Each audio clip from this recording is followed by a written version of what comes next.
We've got Michelle Spina here from Solaredge. She has graced us with her time. Really appreciate you hopping on. If you've watched any Solaredge training webinars or anything like that in the past, you probably recognize her. She's one of the trainers extraordinaire over there. And yeah, always great to see you, and thank you for sharing your time with us and our dealers here. Yeah. Thank you guys for inviting me. One of the things that really pulled at my heartstrings, I was on maternity leave for 3 months, and I had some people from ESP reach out to me on LinkedIn, like, "What happened to you? Where'd you go?" So that was nice. That they missed hearing my voice, which Yeah, I thought was something that people probably got sick of. So that made me not at feel all. good. Not even close. It's a compliment, big time. Absolutely. Awesome. We'll post the recording afterwards for anybody who is lagging behind, but yeah, let's dive right in. We'll go through the slides. We'll of course save time at the end for Q&A, but feel free to drop them in as we go, like Andy said, and we'll try and catch them as we can. But yeah, let's hit it. Great. Sounds good. So today I really want to cover first bare bones. Let's talk about topology of inverters. There's a lot of inverters out in the market now. So we want to talk about that. We want to talk about the advantages of SolarEdge and how you can really relay that to homeowners. I've lately only been using language that you can use with homeowners because, what's it worth if you can't? And also, I want to give a little sneak peek on what's next, what our HQ team is working on, what our R&D team is working on. So there's some exciting news that I'll share at the end. So I'll jump in.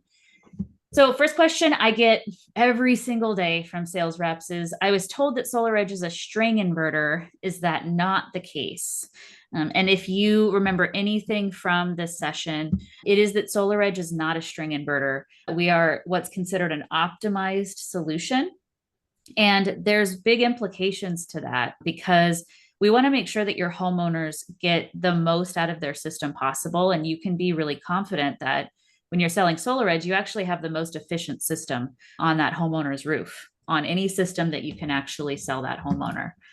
And there's a reason why. So we get the best of both technologies when it comes to string inverter technology plus what they call module level power electronics on the roof. We combine those two things. So this allows us to have optimizers on the roof. This allows all of the modules to work independently from one another.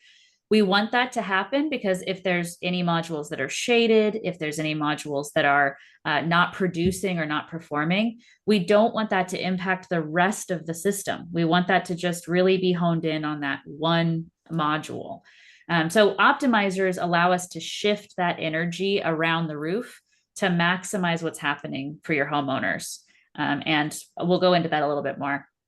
And then we want to have an inverter on the wall that converts at one central location. So we all know that we harvest DC direct current energy from the sun that hits the solar panels, but we can't use DC energy into the house. We have to process it and we need to convert it to AC energy. That's what that inverter does.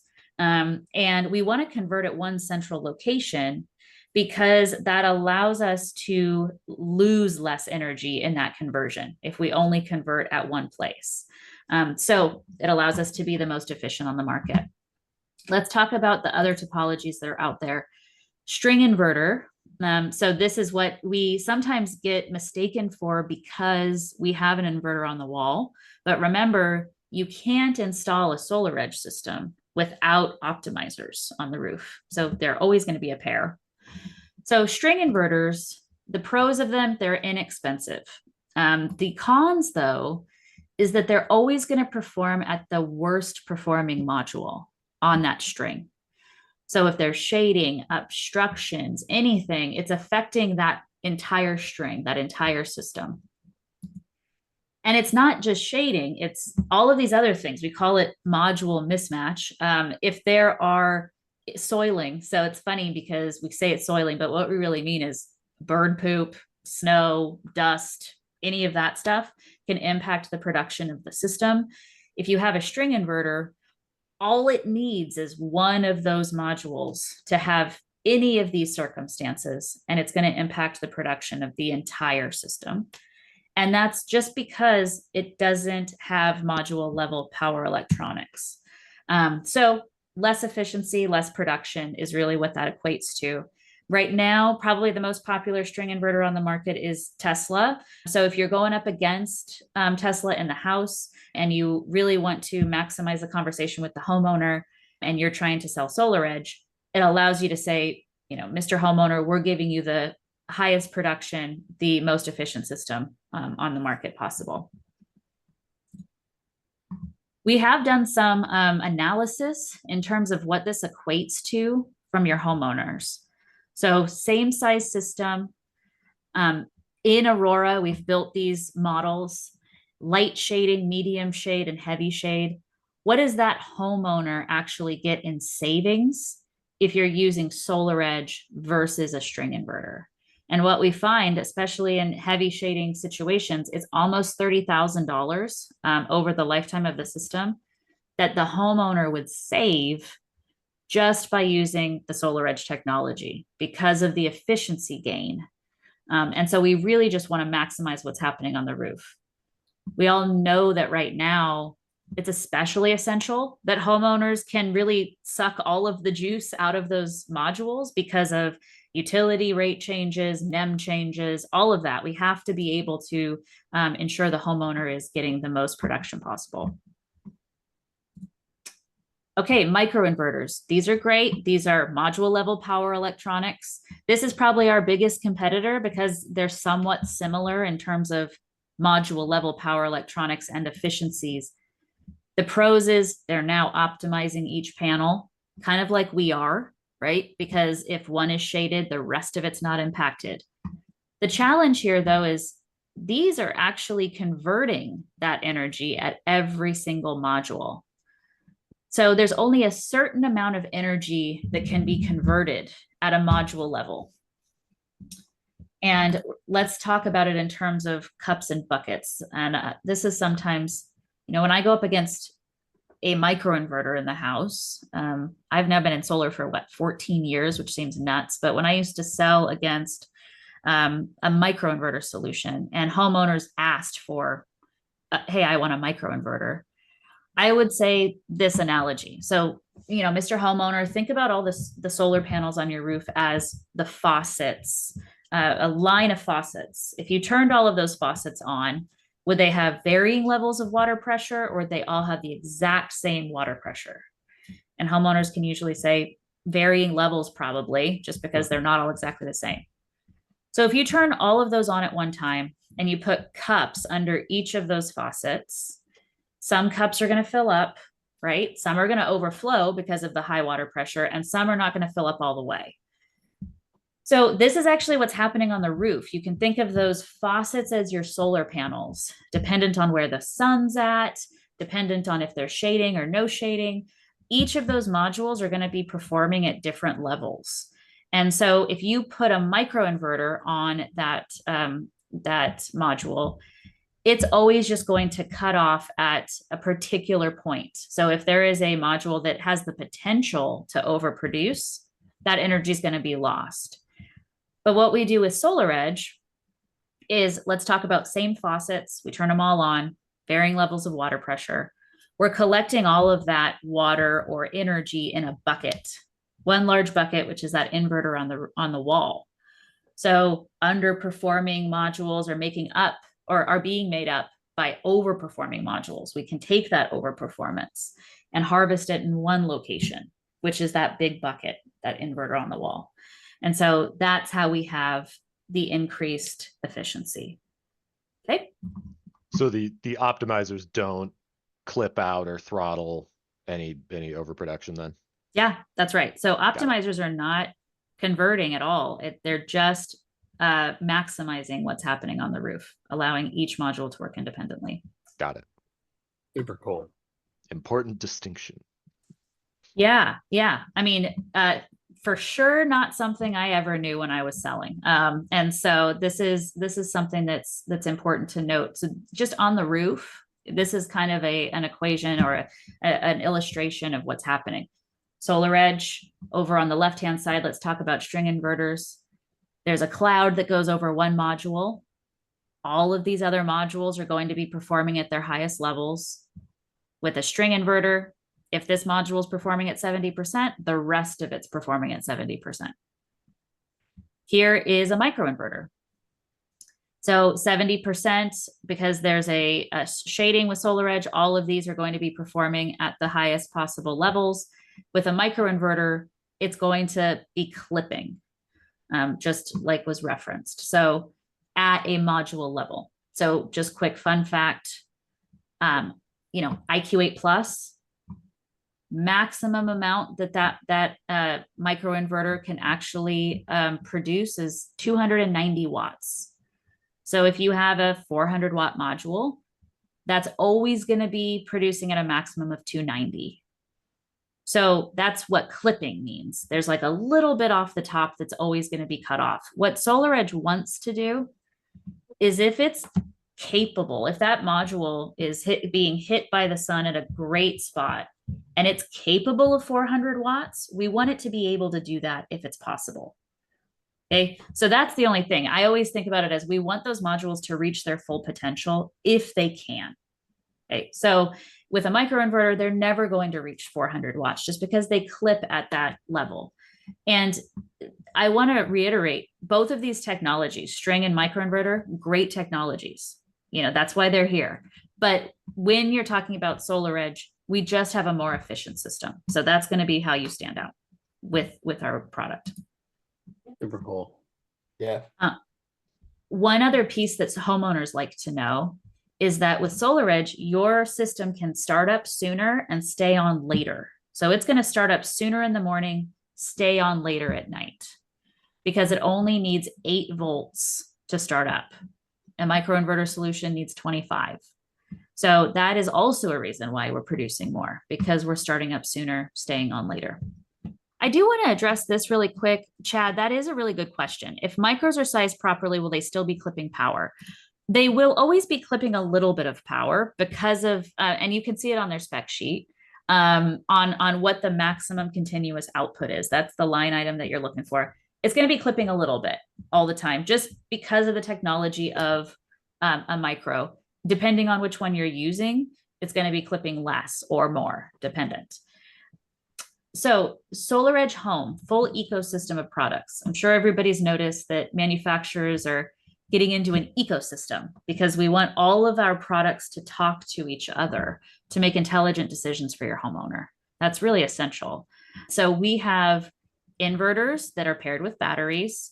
We're going to talk about batteries in just a second. Remember, optimizers always come with our system no matter what. When people ask if we're a string inverter, the next thing they ask is, well, can I install an inverter without optimizers? With SolarEdge, no, you can't. We also have EV chargers, load controllers, but the important thing is all of this is managed through one app, mySolarEdge. And we are making decisions on the back end of our system automatically for your homeowners to really maximize what's happening in their house. And I want to talk about mySolarEdge a little bit. If you don't have this downloaded on your phone, I'd highly recommend doing it, because it allows you to show homeowners what's possible. So my favorite thing to do in the house is to do bill paying. Like it's even easier now, bill review and getting homeowners pissed off about the utility company. It's just the easiest.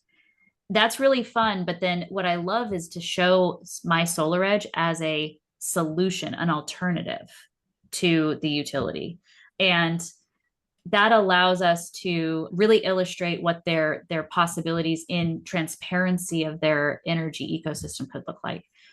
So I tell you to download this because there's demo sites that are available on this app. So you don't need a login at all. You can actually show this to homeowners in the house at the consultation using this button that says demo sites. So download it on your phone, mySolarEdge. You can use demo sites and it'll show you this. I would 100%, or yeah, you're going through it, but I would 100% do that right now. Like, yeah. pause the webinar. Everybody download the app if you don't already have it. Take 30 Um, seconds. the ability to test drive a lot of products on it, just in general on the market, is something that solar doesn't have until you get something like this on your phone. Because nobody can really, like, you can't take a solar system for a spin on your house and see how it feels. Like, that's just not possible. We have to get it Yeah. up and fully operational. But you can show people, hey, wouldn't this be really cool if this was you? And walk them through all this. So what Michelle is about to show here. Sorry to interrupt. Please carry on. No, please interrupt anytime. You know, I've had too much coffee this morning, as usual. But really good point. Another thing is this allows you to trial close homeowners too, or assumptive close homeowners, because you can have them download it on their phone. Love that. And you can say, you know, Mr. Homeowner, I'd love you to watch this throughout the night, because it'll actually track throughout the night, and they'll be able to see that interaction. So by the time they have this on their phone, when they go solar with you, they'll already have it on their phone, and they just need to set it up with their particular site. So it's a little, it makes them stickier, which I really enjoy. And we have seen that it allows homeowners to sell themselves on batteries. Maybe if homeowners weren't interested in batteries, or they didn't know if they needed a battery, when they see the demo site on the battery, they kind of get fear of missing out, and they're like, "Ooh, but I think I might need a battery." So it allows them to sell themselves on the upselling a little bit. Okay, Cool.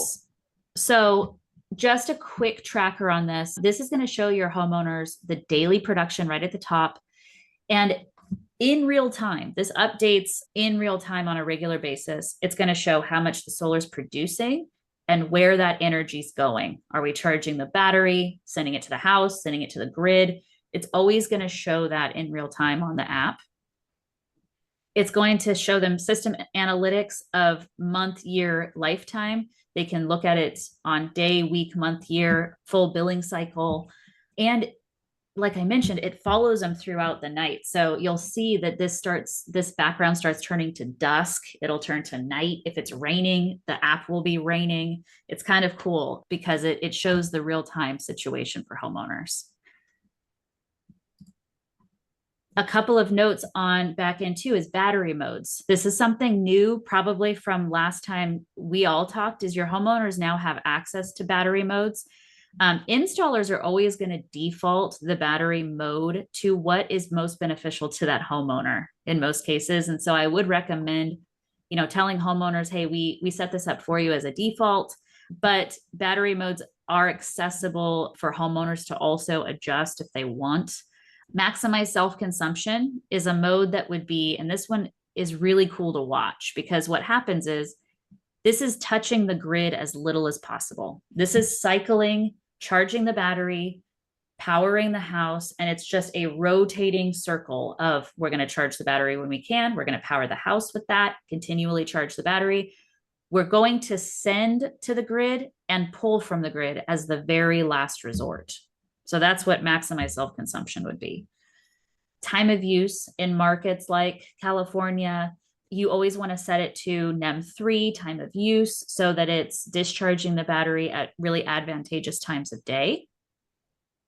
And then backup only would be for situations where homeowners aren't really advantaged to send energy back to the grid, but they need it for backup power. And that's just going to leave that battery charged until emergency situations. All right, before we keep going, I'll just turn it over to the ESP guys. Any questions that we want to answer publicly? Do we get those handled? I do want to say that I have the Solaredge Wave inverter on my home. I got 30 panels to 440 watt, and I check my monitoring app, you know, on a weekly basis just to see how it is and how it's performing, and it's great, and it's per panel, like you said, so real time. Cool. I did see one thing on the previous screen there, the WeatherGuard toggle. Can you elaborate on that? Yep. So I do have a slide on WeatherGuard when we dig into batteries a bit, Okay. but essentially, Cool. yeah, let's talk about it because let's dig into batteries for a second, and I think it'll make it more sense. Batteries. Let me ask one question from the chat, and that was, if someone does a TPO product like a Sunrun or a Light Reach or a Everbright or a Well, we could keep going on and on, but when they're monitoring the system, will the homeowner have access to the app, or will they be accessing it through, like, let's say Sunrun's portal or Vivint's portal or whatever? Yeah, good question. So all of those TPOs generally will have what I like to call is a curtain over mySolarEdge. It's like they put a skin on it and it's their own stuff. It's pulling from our monitoring. Yeah. That said, we have had homeowners that say something like, well, I want to have access to mySolarEdge too. And they can always have access to both if they want. So there is always an option. mySolarEdge is going to give them a little bit more visibility than some of like the Sunrun app, for example, but it is pulling all of that data still. So nice. Awesome. Asking for a friend, who would I call to get that done? You can. Okay. Yeah. Yeah. So, I mean, I can add site owners on monitoring if we need to, and I would say, all I would say is, with our TPO partners, we only kind of want to do that if the customer is requesting it. You know, it's like, we don't want to proactively because Sunrun wants them to use their app, you know, so like, let's default to that. But if the homeowner's like, but I heard there's mySolarEdge, then let's give them that, you know, they have access to both. So. Andy, have you been living behind the Iron Curtain? Do you need to? Yeah, just so everyone knows, this is all about me, and so no. This was no. The whole. This was just all an excuse to get Andy access to mySolarEdge. Exactly. No, thanks, Michelle. I appreciate that, and maybe someone else is wondering that watching this right now. So cool. Sure. Carry on. Let's connect after. Yep. Yes. Okay. So speaking of battery, so we have.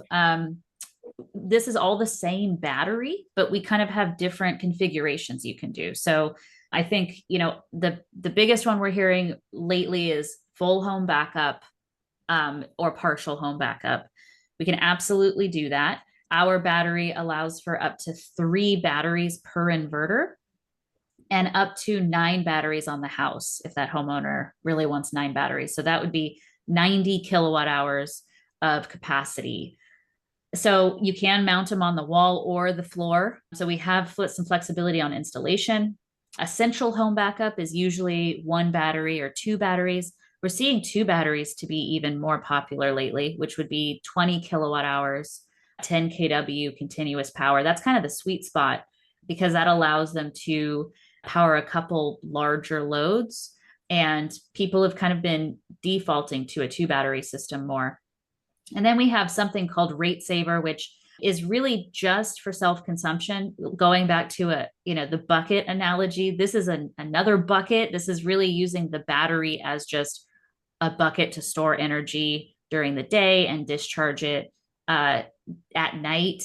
This is for things like NEM 3. This would be just for self-consumption. This is homeowners that don't need backup because there would be no backup. It would just be used for self-consumption. So we have all those options, and this is our battery solution. 9.7 kilowatt hour capacity, can be stacked, as I mentioned, up to 9 batteries. Efficiency, again, is the name of the game here when it comes to DC coupled, DC optimization. And we'll talk about that in 1 second. This is a 10-year warranty, 70% capacity retention. So after 10 years, we guarantee that there's going to be 70% usable life left. I always have sales reps say, well, after 10 years, should the homeowner just replace the battery? Well, let's be thoughtful in the fact that let's hope that the battery is this size, you know, the size of our phone in 10 years. If that's the case, then yes, replace the battery. But this is still usable, 70% usable life left. So no reason to replace it unless they want to, you know, increase efficiencies or something. And this is unlimited cycles. So it allows your homeowner to charge and discharge as many times as they need to, which happens when you're doing maximized self-consumption. It can happen 3-4 times a day. That's great. That's a lot of juice running through. Yeah. Well, and most batteries on the market right now do have a cycle limit to their warranty. Mm-hmm. So that is something that really differentiates us. Pretty sure the rhymes with Schmessla battery has a cap on those. Yeah, that Schmessla battery. So DC optimization. I hope you like my nifty little animation here. So DC coupling is really important, and that's what Solaredge is. Again, it's because of efficiencies that the solar panels and the battery are on the DC side of the inverter. So what does that mean? Well, that direct current energy, that non-filtered, free-range organic energy that's coming from the sun, we can actually charge the battery with that before it's processed, which means zero energy loss. You know, we can charge it with that DC energy and then convert it to use it in the house. When we're talking about AC coupled, which is our microinverter counterparts, because they're converting on the roof, it's requiring them to convert the energy 3 different times in a battery scenario before it can be used in the house. Because batteries are all natively DC. So they have to convert that energy to AC on the roof, convert it back to DC in order to charge the battery, and then convert it back to AC to power the house. And so every single time it's converted, energy is lost. And so that's it for us versus our microinverter counterpart. It equates to about 10 days of power from our battery if we're talking about the same size battery in comparison. Additionally, we avoid a lot of main panel upgrades. And this is because we are wiring everything into our inverter. So if you look at the top, the DC Solaredge solution, we're wiring our solar, our battery, our EV charger directly into the inverter. And that's what's taking up the space in the main service panel. I think I can speak to a lot of people here where when you have battery solutions, you're really doing a lot of main panel upgrades because it takes a lot of strain on that main service panel. You know, with us, because it's going into the inverter, it's taking up much less space and you can avoid main panel upgrades a lot of the time. With the AC coupled, the reason why you're seeing a lot of upgrades is because each of these items have to take up separate space within the main service panel. So that is helpful in this case. All right, so we talked about, we mentioned WeatherGuard a second ago. So this is what WeatherGuard is. It takes all of the weather satellites in the area and will predict severe weather coming. Will charge the battery to full capacity before that storm hits. I have some cool stats. This is something you could share with homeowners too. Is this Hurricane Milton just last week? We had 1,600 homeowners that were in the path of Hurricane Milton that got this WeatherGuard notification that said, hey, there is severe weather coming in your area. We're going to charge your battery to full capacity before the storm gets there, which was really cool. And we were able to see those 1,600 homeowners have their lights on during Hurricane Milton, which was really good to see. So that's really what's happening there. It's going to pull from the grid if it needs to charge the battery. So it's prioritizing a battery charge before the storm hits. Homeowners are also going to get a pop-up on their app when they are in backup mode, when their home is being backed up, when the power is out, you know, the grid is down, but their power is on. And it's going to give them an estimated duration that they have on their battery based on their energy usage at that time. So they can go turn stuff off, conserve energy if they need to, in order to, you know, up that duration. I think this is definitely a big selling point. I mean, this is on a lot of people's minds this year, especially. Yeah. But yeah, so just use that as something in your arsenal. Yeah, it's not just, I mean, we know Texas has a lot of outages. It's not just Texas and Florida, though. I mean, California, we have the rolling blackouts all the time. I mean, it's just all over the place lately. Speaking of, this is another big selling point with the backup is Solaredge is the best at multi-day outages. This is why Puerto Rico is a big market for us because they're always multi-day outages there. But what happens is when our battery reaches minimum state of charge, it's going to enter a standby mode that allows it to turn the solar on the next day to charge the battery. without the grid being on. So I think that, people always assume that's happening. Most of the systems on the market right now is if the battery is fully depleted, then it can't turn the solar back on the next day. It has to wait for the grid to turn back on. And with ours, because of that standby mode, it has enough juice to upstart the solar system the next day and can actually stay and charged for 20 days without the grid turning back on. So we're really good at multi-day backup. Okay, questions before we give a little teaser on what's new and next. Let's see, any questions we want to talk about? I think we got a lot of them handled, which is great. But good questions, guys and gals out there. Yeah, Oh thanks for the gosh. engagement. I mean, you guys haven't even told me that somebody's asking to pay me to speak at events. What are you talking about? You're not even bringing this up? No. We're saving that for the very end as your thank you for attending. Yeah. Gift. We want to get. You guys, I will talk on Zoom for free. You don't have to pay me. I work at SolarEdge. No. I take a finder's fee. So yes, there is a fee for Michelle.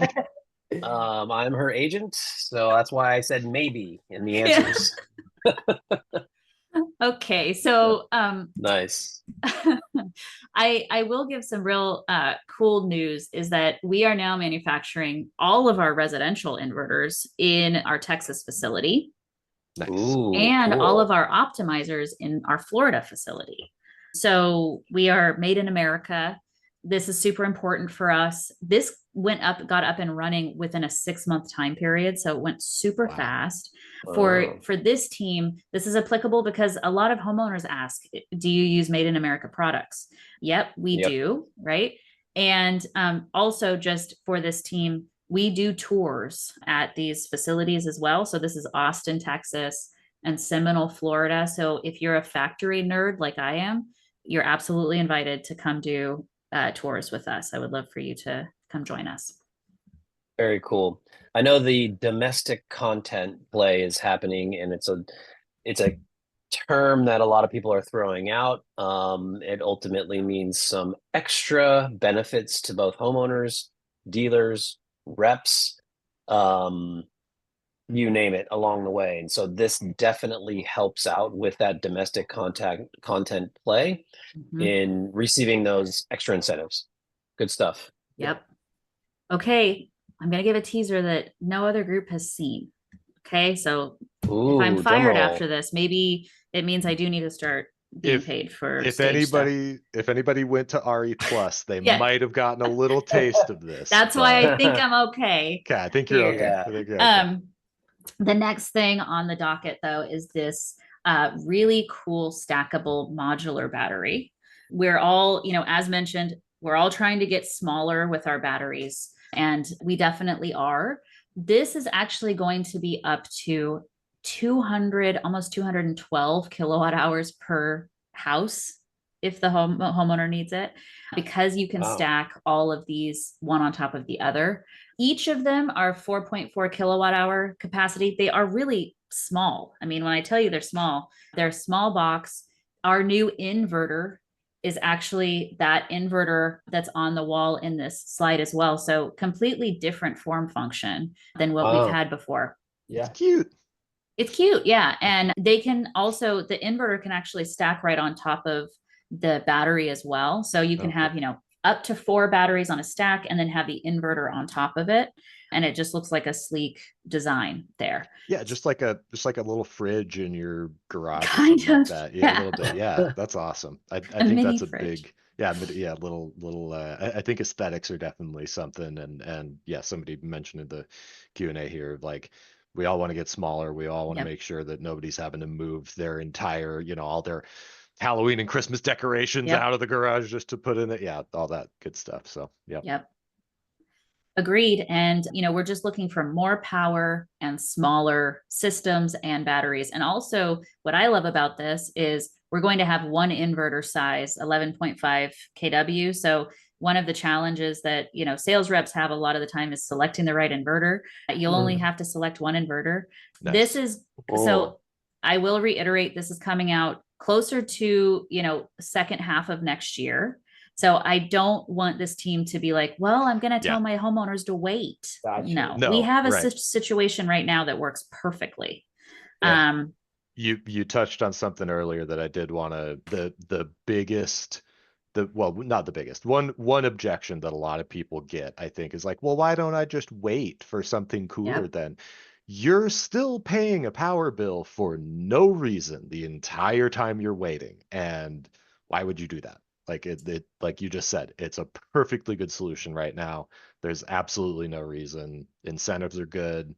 Don't wait for the next, coolest, shiniest thing. Yes, someday we will have like spray on solar cells that I'll just be like, I want this to be solar powered, and we're done. That's not today. That's not tomorrow. Come on. If you waited for the next iPhone, the next coolest iPhone, you'd never have an iPhone. You'd never have an iPhone. Yeah. Just true. saying. If you were waiting for the next best one, you'd never have one. Mm-hmm. That is There's true. a new one every year. So yeah, get an iPhone now / go solar now. Mm-hmm.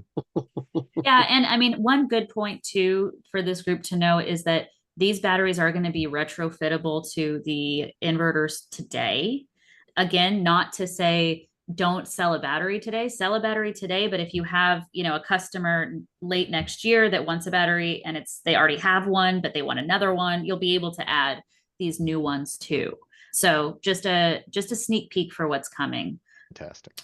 But again, like the guy said, the solution we have right now is what those homeowners need today.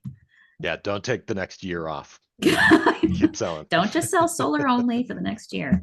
So I do want to say that we do have a SolarEdge Sales Elite program. This is only for residential sales reps. We're going to start doing a monthly, really short video. It's going to be like 3-minute video on some updates that's going to start launching in November. I'm really excited about. So instead of our newsletter that we always had, it's going to be kind of a virtual newsletter. And then we do some live training sessions as well that are interactive. We do some trips. We sent some sales leaders to Hawaii last year. We do some swag and contests. So if you want to be a part of this, we'd love to stay connected.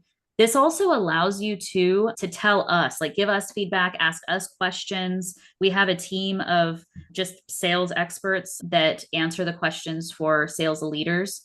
And can I put something in the chat? I think I can. Let's see. I'll just put, because I saw somebody was asking for my info, but we also have Sales Elite at solaredge.com, which is what I call the bat signal. If anybody knows what Batman is, but it's kind of like, we know that those emails that come through there are very time sensitive. You could be in the house with homeowners. And so we answer those questions right away.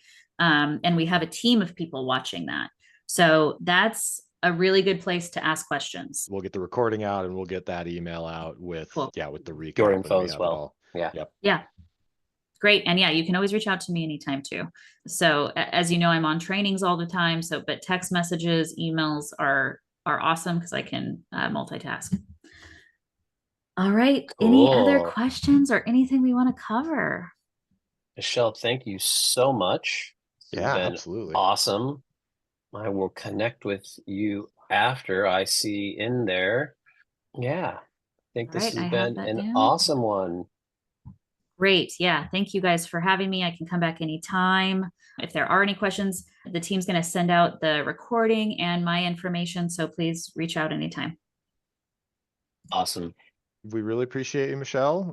Glad to have you. Glad to have you back after maternity leave. Congratulations. I forgot to say. Thank you. Yeah. But yeah, we will let's not wait until the next RE Plus to have you back on. So anytime. I'm here for you guys. Awesome. All right. Go SolarEdge, guys. Bye-bye. Thanks, everybody. Bye. See ya.